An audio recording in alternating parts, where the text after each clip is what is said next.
우리에게 주시는 하나님 말씀은 시편 58편 6절에서 11절까지의 말씀입니다.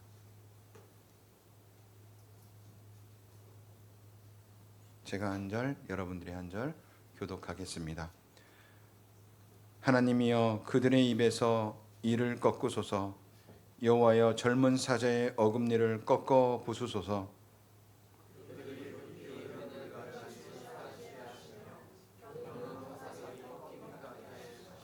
소멸해 가는 달팽이 같게 하시며 만삭되지 못하여 출생한 아이가 햇볕을 보지 못함 같게 하소서.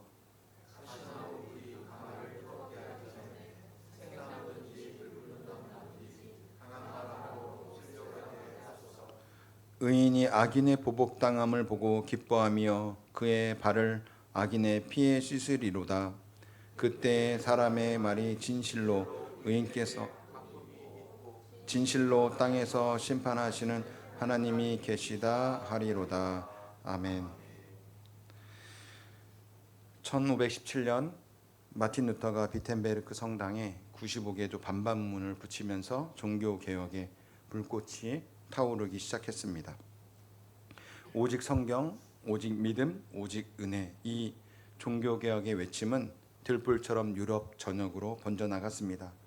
그런데 권력은 이 불꽃을 가만두지 않았습니다. 로마 가톨릭 교회와 결탁한 왕권은 성경대로 예배하고 예배하려는 설교하려는 사람들을 박해하기 시작했습니다. 그 박해의 물결은 영국도 예외는 아니었습니다.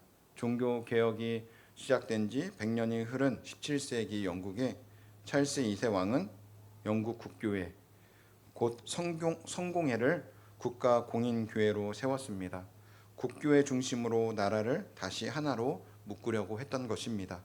그 시대에는 복음 자체가 범죄였던 것은 아닙니다. 그러나 국교회가 인정하지 않는 방식으로 예배하거나 허가 없이 설교하고 모이는 일은 법의 처벌 대상이 되었습니다. 침례교회, 장로교회, 청교도와 같은 비국교도들은 국교회 허가 없이 예배하거나 설교하면 처벌받을 수 있었습니다. 바로 그 시대에 땜쟁이의 아들로 태어나서 변변한 교육도 받지 못했던 한 사람, 아내가 결혼 집착금 대신 가져온 청교도 신앙 서적들을 읽으며 하나님을 만났던 사람, 복음에 불타는 사람이 있었습니다. 동네 사람들은 그를 번연주교라고 불렀습니다. 그만큼 그의 설교에는 호소력이 있었던 것입니다. 그의 이름은 존 번연입니다. 1660년 어느 날 번연은 모임에서 설교를 하다가 체포되었습니다. 죄목은 하나였습니다.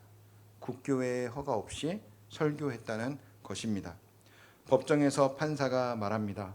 설교를 그만두겠다고 약속하면 당장 풀어주겠다고 말입니다. 번연은 그러나 이렇게 대답합니다. 나는 하나님께서 허락하시는 한 계속 말씀을 선포할 것입니다. 그는 무려 12년 동안이나 감옥에 갇혔습니다. 당시 법의 이름으로 이루어진 일이었지만 복음의 자유와 양심의 자유라는 관점에서 보면 그것은 명백한 불의한 투옥이었습니다. 번연의 아내였던 엘리자베스는 남편의 석방을 위해서 수차례 탄원서를 올렸지만 번번이 거절당했습니다. 이 번연에게는 4명의 자녀가 있었는데 그 중에 첫째 딸 메리는 앞을 볼 수 없는 장애 아이였습니다. 번연은 그 딸을 생각할 때마다 이렇게 썼습니다. 내 뼈에서 살을 떼어내는 것 같은 심정이다.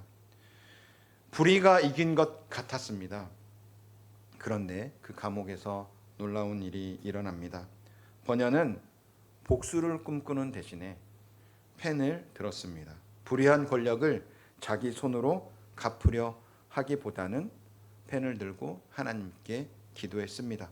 그리고 감옥 안에서 책을 썼습니다. 그 책이 바로 우리가 잘 알고 있는 철로역정이라는 책입니다.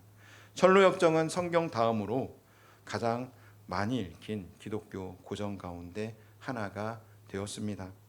당시 영국의 고등교육과 교회 제도는 국교회를 중심으로 움직이고 있었습니다. 그러나 번연이 쓴 이 쉬운 소설은 배우지 못한 사람들에게도 복음의 길을 보여주는 책이 되었습니다. 수많은 사람들에게 천국의 길을 열어주었습니다. 불의한 감옥이 오히려 복음의 통로가 될 수 있었던 것입니다. 어떻게 번연은 그 감옥 안에서 무너지지 않을 수 있었을까요? 그것은 그 번연 자체가 강해서가 아니었습니다.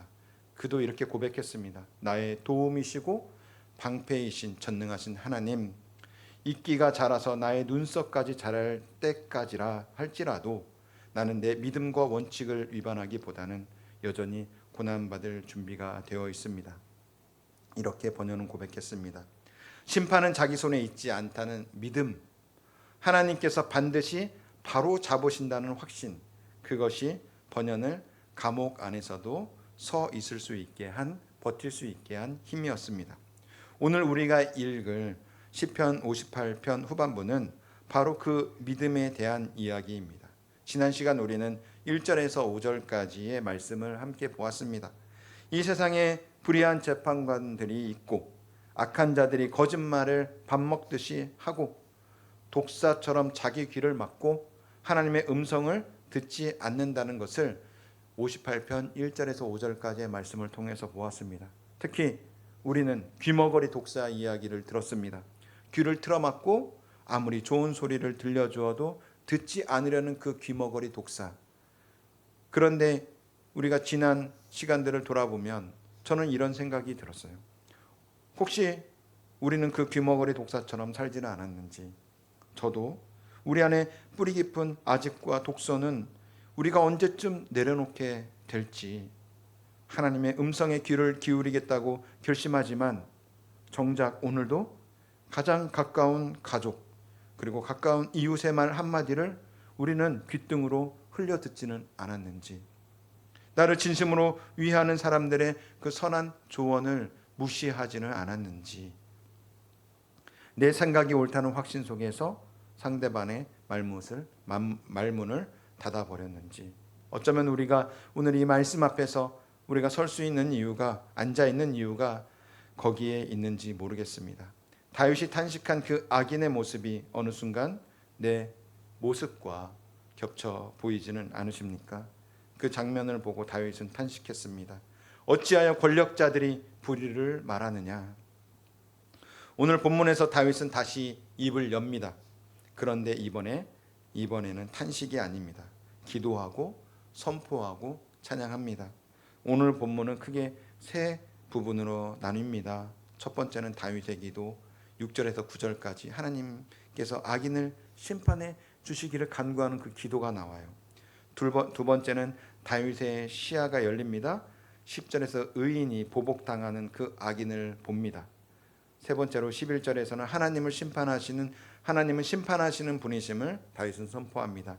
이 세 가지 흐름에 따라서 오늘 말씀을 함께 나누겠습니다. 오늘 본문 6절 말씀을 같이 읽어보도록 하겠습니다. 본문 6절 말씀입니다. 시작. 하나님이여 그들의 입에서 이를 꺾으소서. 여호와여 젊은 사자의 어금니를 꺾어내시며. 아멘. 다윗은 매우 강렬한 기도를 올립니다. 이를 꺾어달라는 기도입니다. 젊은 사자의 어금니를 꺾어달라는 기도입니다. 이 기도를 처음 읽으면 우리는 당황스럽습니다. 이게 기도인가? 저주 아닌가? 그런 생각이 우리가 들 수 있습니다. 그런데 우리도 이런 기도를 해본 적이 있지는 않았는지 우리의 삶을 한번 돌아보기를 바랍니다. 억울한 일을 당했을 때 나쁜 사람이 버젓이 잘 살고 있는 것이 우리 눈에 보일 때 하나님 저 사람 좀 어떻게 해주세요라는 말이 마음속에서 올라온 적이 있지는 않으십니까? 그 사람을 저주하는 기도를 우리도 하지는 않으셨습니까? 그런데 그 마음을 꾹 눌러서 참으셨나요? 이런 기도는 하면 안 되지라고 생각하지는 않으셨나요? 오늘 다윗은 그 마음의 그대로 이 하나님 앞에 다윗은 꺼내놓습니다. 다윗은 숨기지 않았습니다. 그 마음 그대로 하나님께 가져갔습니다. 그것이 오늘 시편 58편이 우리에게 가르쳐주는 다윗의 기도의 방식입니다. 이 원문에는 6절의 2로 번역된 단어는 이 단순한 그 치아를 이야기하는 것이 아니라 이 나오는 6절에 계속해서 나오는 사자의 어금니와 같이 상대방을 찢고 제압하는 힘, 이 이가 그런 폭력과 지배력을 상징하는 단어가 이 원문에서 표현하는 단어입니다. 다윗을 꺾어달라고 기도하는 것은 악인의 이빨이 아니라 악인의 그 권세, 악인의 힘, 그 폭력성을 꺾어달라고 다윗은 하나님께 기도하고 있는 것입니다. 7절과 8절에서는 더욱 구체적인 비유들이 쏟아지는데요. 같이 한번 읽어볼까요? 7절과 8절 말씀 시작. 그들이 급히 흐르는 물같이 사라지게 하시며 겨누는 화살이 꺾임 같게 하시며 소멸하여 가는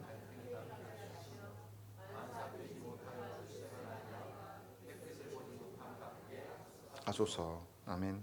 그들이 급히 흐르는 물같이 사라지게 하시고 겨누는 화살이 꺾임 같게 하시고 소멸하여 가는 달팽이 같게 하시고 만삭되지 못하여 출생한 자 같이 햇볕을 보지 못하게 하소서. 급히 흐르는 물, 꺾인 화살, 소멸하는 달팽이, 햇볕을 보지 못한 아이. 이 비유들에는 다윗의 그 기도의 비유들에는 공통점이 있는데 이 시작을 했으나 그 끝을 보지 못하는 것들을 다윗은 이 7절과 8절에서 이야기하고 있어요. 중동 지방 이 사막에 보면 와디라는 지형이 있어요. 와디 들어보신 분도 있을 것입니다.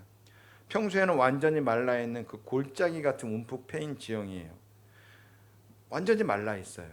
그런데 비가 오면 갑자기 거센 세찬 물들이 그 와디라는 곳을 통해서 흘러가게 되는 것입니다. 그런데 다시 비가 그치면 언제 그랬냐는 듯이 흔적도 없이 사라지는 것이 바로 이 와디입니다. 악인의 권세가 바로 그렇습니다. 지금 아무리 거세게 밀려오는 것 같아도 그것은 사라지는, 곧 사라지는 와디의 물과 같은 것입니다. 달팽이가 지나간 자리에 남는 것은 무엇입니까? 그 달팽이의 점액질의 흔적입니다. 그런데 그 흔적도 곧 마르게 됩니다. 아무리 끈질기게 버티는 것 같아도 결국 소멸하고 마는 것이 이 악인들의 운명입니다. 그런데 여기에서 한 가지 중요한 것이 있습니다. 다윗은 자기가 그것들을 직접 꺾겠다고 하지 않습니다. 어떻게 이야기하냐면 하나님이여, 오늘 제목을 하나님이여라고 6절 시작하는 말씀에 하나님이여라고 시작하는데 하나님이여 꺾으소서. 주어, 그 실행의 주체는 하나님이십니다. 이것이 저주와 믿음의 기도의 차이인 것입니다. 복수심은 내가 갚겠다라고 하는 것입니다.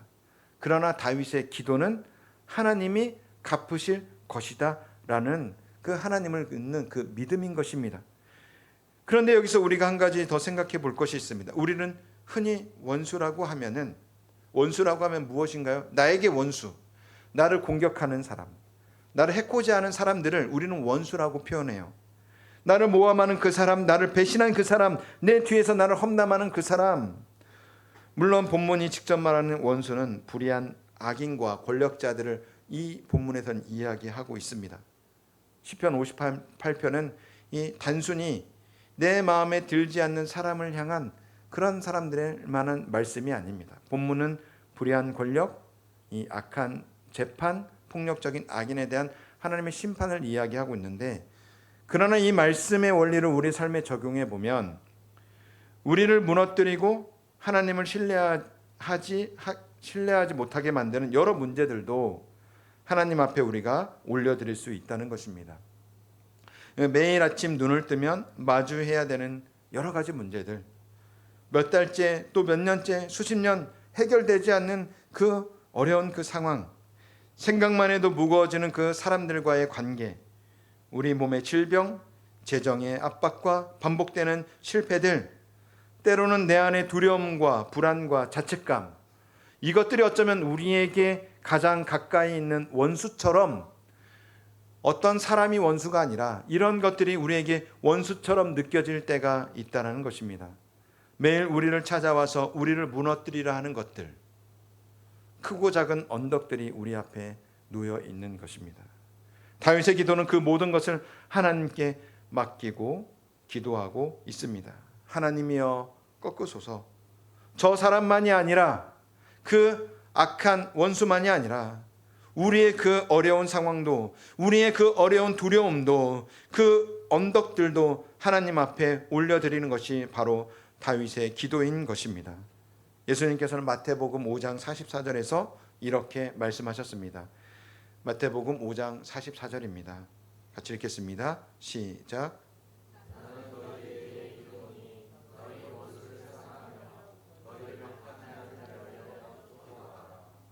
아멘. 다시 한번 읽어볼까요? 시작. 나는 너희에게 이르노니 너희 원수를 사랑하며 너희를 박해하는 자를 위하여 기도하라. 원수를 위해 기도하는 이 말씀이 이해가 잘 되십니까? 어렵습니다. 그런데 이 말씀의 핵심은 이것입니다. 원수를 내 손으로 어떻게 하지 말라는 것입니다. 내 앞에 모든 문제를 내 분노와 내 힘으로 해결하지 말라는 말씀입니다. 하나님 손에 올려드리라는 것입니다. 분하고 원통해서 때로는 눈물이 나올 것 같은 상황이 있어요. 그래도 우리는 그것들을 우리 하나님 앞에 올려놓고 하나님 앞에 기도하라는 것입니다. 잠언 20장 22절 말씀에 이렇게 말씀하고 있습니다. 함께 읽겠습니다. 시작. 여호와를 기다리라. 그가 너를 구원하시리라. 아멘. 악을 갚겠다 말하지 말라. 이것은 포기하지 말라는 말이 아닙니다. 내가 갚는 자리에서 내려오라는 말씀인 것입니다. 그 자리는 누구의 자리입니까? 하나님의 자리이기 때문입니다. 하나님을 기다리는 것, 그것이 바로 우리의 믿음인 것입니다. 지금 여러분들 마음속에 혹시 억울함이 있습니까? 어떻게 해도 해결이 안 되는 그런 상황이 여러분에게 있습니까? 매일 넘기기 힘든 언덕이 여러분들 앞에 큰 산이 있습니까? 그 마음을 꾹 참고 억누르지 마십시오. 다윗처럼 하나님 앞에 그대로 꺼내 놓으시기 바랍니다. 하나님이여 꺾으소서. 하나님 이 문제 좀 해결해 달라고 하나님 앞에 간구하며 나아가는 것이 바로 우리의 기도가 되는 것입니다.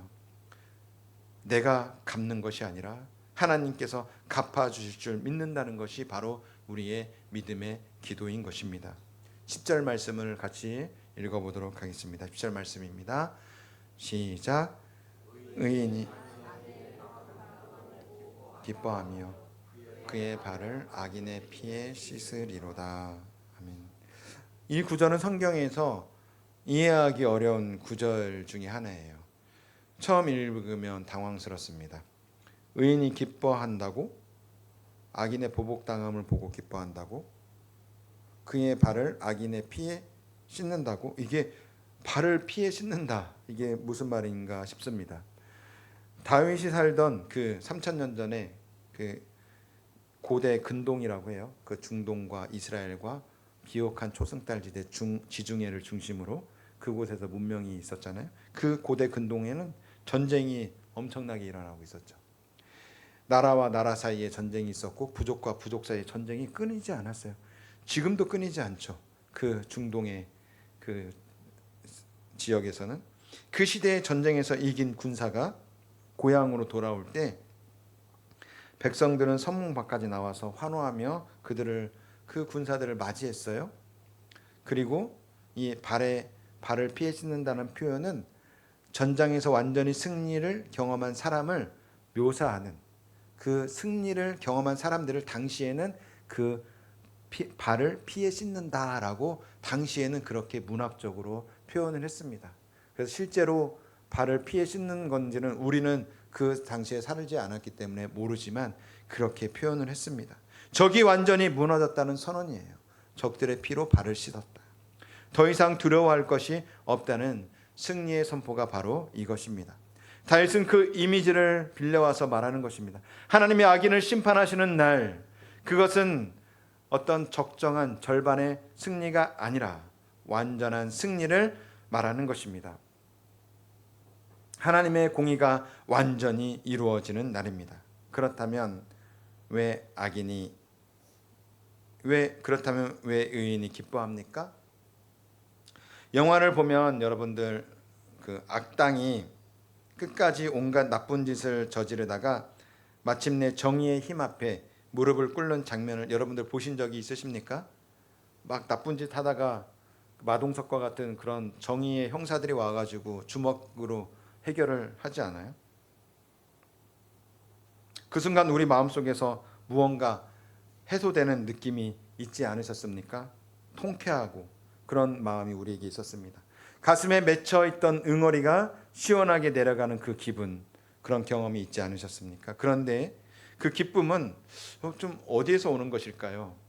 그 기쁨은, 그것은 영화 속 주인공을, 우리가 마동석을 좋아해서 오는 것이 아닙니다.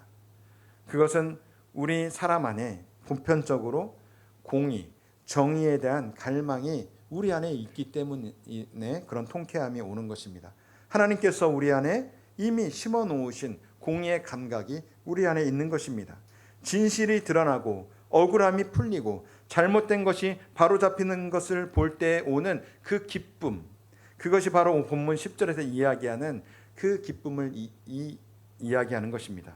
이 원문에서는 기뻐하며로 번역된 이 단어는 단순한 쾌감이나 어떤 복수의 즐거움을 이야기하는 것이 아니라 하나님의 의의가 드러나는 것을 보았을 때 오는 그 기쁨을 이야기하고 있는 것입니다. 그 기쁨의 주인공은 내가 아니라 누굽니까? 오늘 제목처럼 하나님이십니다. 잠언 11장 10절 말씀입니다. 잠언 11장 10절 말씀 제가 읽겠습니다. 의인이 형통하면 성읍이 즐거워하고 악인이 패망하면 기뻐 외치느니라. 의인이 형통하면 성읍이 즐거워하고 악인이 패망하면 기뻐 외치느니라. 한 사람의 억울함이 풀리는데 온 성읍이 기뻐한다고 합니다. 그것은 잔인한 기쁨이 아닙니다. 하나님의 공의가 이 땅에서 살아있다는 것을 확인하는 기쁨인 것입니다. 사도 바울 로마서 12장 19절에 이렇게 말하고 있습니다. 로마서 12장 19절 말씀 함께 읽겠습니다. 시작.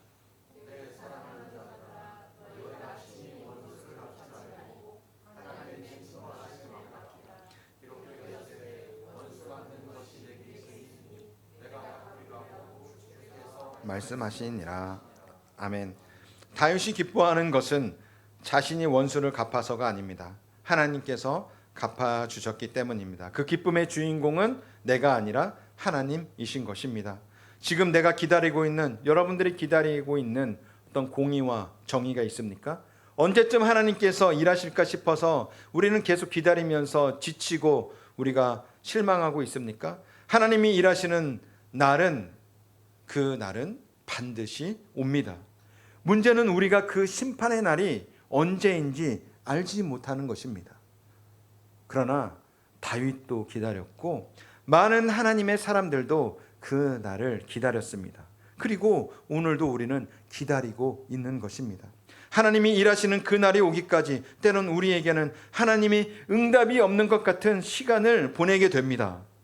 기도해도 아무것도 달라지지 않는 것 같고 하늘이 닫힌 것처럼 느껴지는 그 시간, 그 답답함을 여러분들은 경험해 보셨습니까? 혹은 지금 그 답답함 속에 있습니까? 저도 경험해 봤고 그것을 경험하고 있습니다. 기억할 것은 그 침묵도 누가 주시는 것이냐 하면 우리 하나님께서 주시는 것입니다. 하나님의 공의는 침묵 가운데에서도 일하십니다.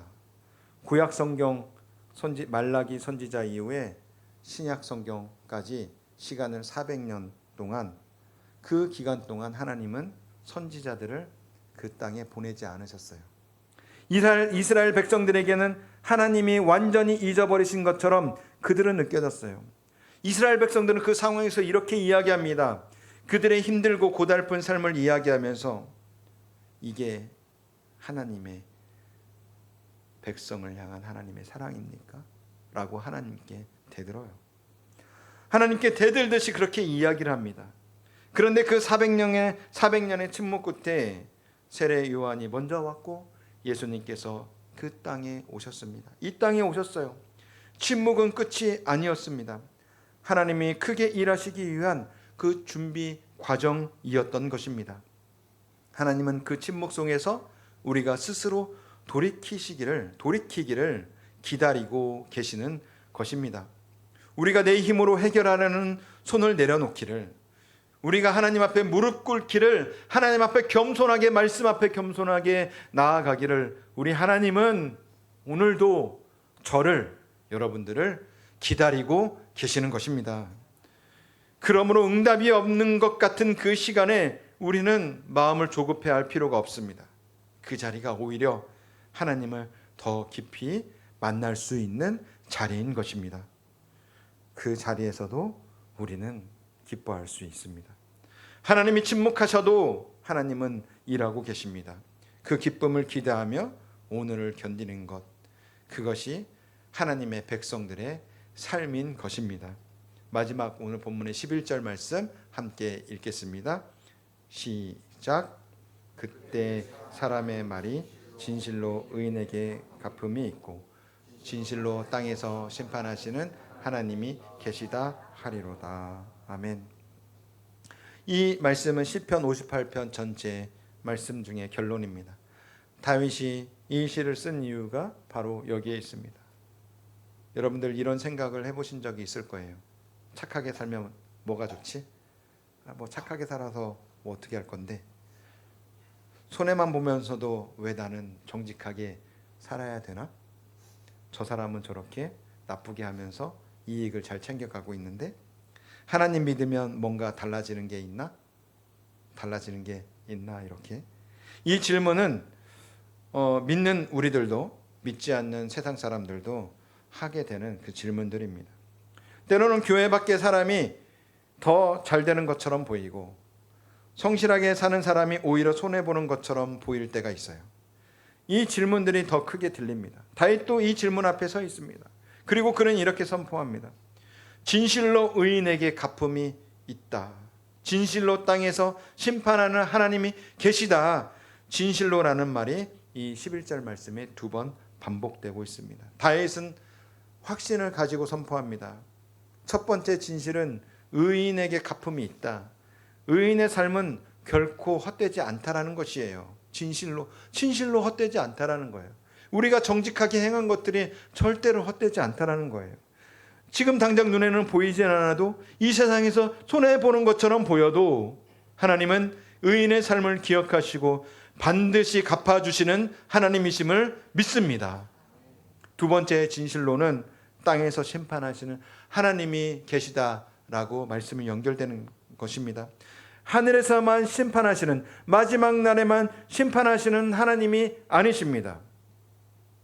땅에서도 우리가 살아가는 지금 이 순간에도 우리 하나님은 심판하고 계시는 하나님이십니다. 지금 우리의 그 역사 속에서, 지금 이 세상에서도 하나님은 일하고 계시는 하나님이십니다. 원어에서 이 심판한다는 단어는 단순히 벌을 내린다, 심판, 너는 벌을 받아, 재판장에서 그런 벌을 내는 의미가 아닙니다.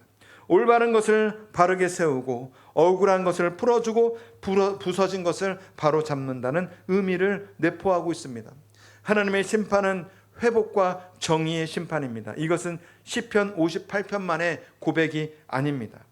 시편 9편 7절 8절 말씀 준비되었으면 함께 읽겠습니다. 시작.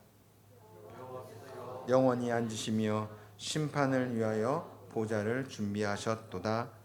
공의로 세계를 심판하시며 정직으로 만민에게 판결을 내리시리로다. 아멘. 하나님의 보좌는 심판을 위해 준비된 보좌입니다. 그것은 하늘 저 멀리 있는 것 같은 우리는 그렇게 생각할 때가 있습니다. 지금 그러나 이 세계를 다스리시는 보좌가 바로 하나님의 보좌입니다. 그렇다면 이런 질문이 떠오릅니다. 하나님이 이 땅의 죄와 불의를 결코 가볍게 여기지 않으신다는 것을 우리는 어디서 가장 선명하게 우리는 그것을 볼 수 있고 이해할 수 있나요? 그것은 바로 십자가에서 그것을 볼 수 있습니다. 예수님이 이 땅에 오셔서 죄인들의 손에 넘겨지셨습니다. 억울하게 고소당하시고 불의한 재판을 받으시고 죄 없이 십자가에 달리셨습니다. 우리의 죄를 위하여서, 온 인류의 죄를 위하여서 우리 예수님은 십자가에 달리셨습니다. 그러나 십자가는 단지 인간의 불의가 드러난 자리만은 아니었습니다. 그것은 하나님께서 죄를 심판하신 자리였습니다. 하나님은 우리의 죄를 예수 그리스도께 담당시키시고 그 죄에 대한 심판을 십자가 위에서 이루셨습니다. 그리고 하나님은 예수님을 죽은 자 가운데서 살리심으로 죄와 죽음이 마지막 끝이 아님을 선포하셨습니다. 십자가와 부활은 우리에게 말하고 있습니다. 하나님은 죄를 반드시 심판한다는 것입니다. 불의를 결코 그냥 지나치지 않으신다는 것입니다. 그리고 마지막 날에는 그분의 하나님의 의로운 심판이 온전히 드러날 것이라는 것입니다. 여기서 우리가 꼭 붙들어야 할 것이 있습니다. 시편 58편을 읽을 때 우리는 악인을 내 밖에서만 찾으면 안 됩니다. 하나님의 말씀을 듣지 않으려는 귀머거리 독사가 내 안에, 우리 안에도 있다라는 것입니다. 내 뜻을 관철하라는 어떤 폭력성, 내 억울함을 내가 갚으려는 그 폭력적인 마음, 상대를 정죄하며 은근히 즐거워하는 마음이 아직도 우리 안에 있습니다. 그래서 우리는 하나님의 심판을 말할 때 두려움으로 십자가 앞에 서야 하는 것입니다. 십자가는 악인만 심판하는 자리가 아닙니다. 십자가는 나의 죄가 심판받는 자리입니다. 하나님께서 죄를 가볍게 넘기시 않는다는 그것이 바로 십자가가 증거하고 있는 것입니다. 동시에 하나님께서 죄인을 살리시기 위해서 그 심판을 자신의 아들에게 담당시킨 그 아픔과 사랑의 자리가 바로 십자가인 것입니다. 그러므로 우리는 악인을 향해 분노만 품는 사람들이 되어야 되는 것이 아닙니다. 나 역시 하나님의 긍휼이 아니었다면 심판 아래 설 수밖에 없는 죄인임을 고백하는 우리가 되어야 되는 것입니다. 그리고 예수님의 그 부활은 그 죄와 죽음이 끝내 이기지 못했다는 그 하나님의 그 승리의 선언이 되는 것입니다. 사랑하는 성도 여러분, 지금 하나님이 어디 계신지 보이시지 않습니까? 내가 옳게 살았는데 손해보는 것만 같으십니까? 불의한 세상 앞에서 계속해서 지치고 낭망하십니까? 오늘 시편 58편이 우리에게 선포하고 있습니다. 진실로 땅에서 심판하시는 하나님이 계십니다. 그 하나님이 십자가에서 이미 승리하셨습니다. 그 하나님이 지금 이 땅에서 일하고 계십니다. 하나님께서는 반드시 갚아주시고 역사는 하나님의 손에 들려 있는 것입니다. 마틴 루터가 95개조 반박문을 붙이던 그 시대, 찰스 2세가 비국교도 설교자들을 감옥에 갇히던 그 시대, 존 버년이 12년을 감옥에서 보내던 그 시대에 그 시대를 살던 사람들도 분명히 이런 질문을 했을 것입니다. 하나님, 이 세상이 왜 이렇습니까? 불의한 자들이 왜 저렇게 잘 됩니까? 언제까지 이 어둠은 계속되어야 하는 것입니까? 그런데 지금 우리가 사는 2026년도를 바라보면 이 시대는 어떻습니까? 우리가 한번 돌아보면 지금 이 세계는 곳곳에서 전쟁이 벌어지고 있지 않습니까? 러시아와 우크라이나, 중동의 분쟁, 아프리카의 내전. 강대국들은 자국의 이익을 위해서 약소국들을 희생시킵니다. 국제 질서라는 이름 아래서 힘이 곧 정의가 되는 세상입니다. 경제는 어떻습니까? 가진 자는 더 많이 갖게 되고 없는 자는 계속해서 힘들어집니다. 열심히 일해도 집 한 채 마련하기 어려운 청년들이 있는가 하면 가만히 앉아서도 자산이 죽을 때까지 써도 못 쓸 정도로 불어나는 사람들이 있습니다. 양극화는 해마다 더 깊어지고 그 사이에 낀 평범한 사람들의 한숨은 더 깊어지는 그런 시대. 요즘에 참교육이라는 드라마가 나왔듯이 학교는 어떻습니까?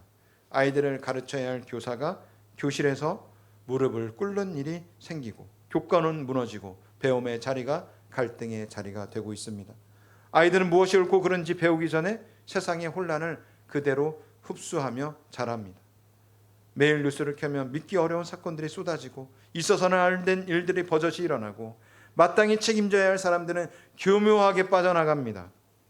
이게 말이 되는가 싶은 일들이 아무렇지도 않게 반복되고 있습니다. 이 세상을 바라보며 우리는 지치고 분노합니다. 그리고 무감각해지고 있습니다. 어차피 세상은 그런 거야. 나면서 체념을 하기도 합니다. 그런데 바로 이 시편 58편은 우리에게 이렇게 말씀합니다. 다윗도 그런 세상을 살았고, 존 번연도 그런 세상을 살았고, 종교 개혁자들도 그런 세상을 살았습니다. 그들이 살던 시대도 불의가 가득했고, 권력이 진리를 짓밟으며 하나님이 침묵하시는 것처럼 보였습니다. 그러나 하나님은 3000년 전에도, 그리고 종교개혁 시대에도 침묵하지 않으셨습니다. 루터의 95개조 반박문이 유럽을 뒤흔들었고, 번연은 감옥에서 철로 역정을 탄생시켰습니다. 불의한 권력은 결국 지나갔고 하나님의 말씀은 살아 남아 있습니다. 오늘 우리가 살아가는 이 시대도 마찬가지입니다. 우리는 지금 어떤 선택을 해야 할까요? 오늘 본문에서 우리에게 세 가지를 가르쳐 주었습니다. 첫 번째는 기도하라고 가르쳐 주었습니다. 억울한 마음, 분노한 마음 꼭 참고 억누르지 마십시오. 다윗처럼 그 마음을 그대로 하나님 앞에 꺼내 놓으십시오. 하나님이여 꺾으소서. 그것이 믿음의 기도입니다. 내가 갚겠다는 것이 아니라 하나님께서 반드시 갚아주실 것을 믿는 신뢰의 기도입니다. 두 번째는 기다리는 것입니다. 하나님의 공의가 이루어지는 것을 기대하며 기다리는 것입니다. 기다리는 것은 그냥 우리가 체념하고 포기한 것이 아닙니다. 하나님이 일하실 것을 확신하며 우리가 기도의 자리를 지키는 것입니다. 그 기다림의 끝에는 반드시 우리에게 기쁨이 찾아오게 되는 것입니다. 세 번째는 하나님 앞에 고백하시기 바랍니다. 진실로 땅에서 심판하는 분은 우리 사람들, 내가 아니라 하나님이 진 것을 우리가 고백하는 것입니다. 이 고백은 어두운 세상을 향한 선포입니다. 뉴스가 아무래도 세상이 아무리 혼란스러워도 그리스도인은 이 고백을 붙들고 살아가는 사람들입니다. 하나님은 이 땅의 역사를 손에 쥐고 계십니다. 그 하나님은 십자가에서 이미 승리하셨습니다. 그리고 반드시 구원의 역사를 완성하실 것입니다. 이 고백은 세상을 정죄하기 위해서만 주어진 말씀이 아니고, 이 고백은 먼저 우리를 십자가 앞으로 부르는 말씀입니다. 내 안의 악함도 주님 앞에 내려놓으라는 하나님의 초청입니다. 내 안의 복수심을 주님 앞에 맡기라는 부르심입니다. 우리 안에 귀머거리 독사 같은 마음도 그리스도 은혜 앞에서 새롭게 하라는 말씀입니다. 존 번연은 12년의 감옥 생활을 마치고 나왔을 때 복수하지 않았고 다시 하나님의 말씀을 선포하는 자리로 갔습니다. 그것이 하나님의 심판을 믿는 사람들의 삶입니다. 우리도 그렇게 살 수 있습니다. 이 불의한 세상 속에서 기도하고 기다리고 고백하며 살아가는 것, 그것이 오늘 이 시대를 사는 우리 그리스도인들의 길입니다. 하나님은 반드시 갚아주십니다. 하나님은 반드시 바로 잡아주십니다. 하나님의 공의는 살아있습니다. 그리고 그 공의는 십자가에서 우리에게 은혜로 주었습니다. 우리 죄를 심판하시되 우리를 버리지 않으시고 예수 그리스도를 통하여 우리를 살리신 그 하나님이 지금도 이 땅에서 우리를 심판하십니다. 그 하나님이 아직도 이 땅에서 우리를 구원하고 계십니다. 이것이 바로 시편 58편이 이 시대를 사는 우리에게 주는 복음의 말씀인 것입니다. 같이 함께 기도하겠습니다.